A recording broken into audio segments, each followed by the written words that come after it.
10 naufraghi che rischiavano di affogare ed erano in pericolo di vita nelle acque del Mediterraneo centrale sono stati soccorsi, portati in salvo e affidati alle cure sanitarie del team della nuova nave veneziana e veneta Mediterranea dell'organizzazione non governativa Mediterranean Saving Humans, con a bordo, come noto, come capo missione il veneziano Beppe Calcia e il mestrino Luca Casarini.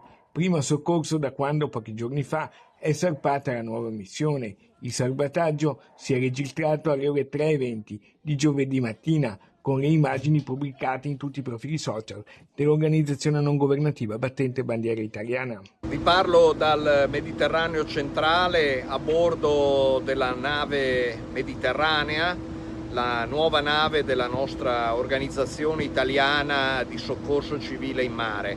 Ci troviamo a circa 30 miglia di distanza dalla costa libica, in acque internazionali. Il team di Mediterranea ha riferito di avere visto che queste persone sarebbero state gettate in mare senza alcun motivo da un gommone di tipo militare e poi si sarebbe allontanato a tutta velocità.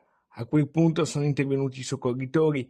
Caccia ricorda ancora quanto già denunciato è successo poche ore prima. Tentativo di intimidazione da parte delle milizie libiche che operano in questo paese e che sono attive ogni giorno nella intercettazione, cattura in mare, nella deportazione, nelle orrende prigioni della Libia di donne, uomini, bambini che cercano di attraversare ogni giorno il Mar Mediterraneo in cerca di una vita migliore.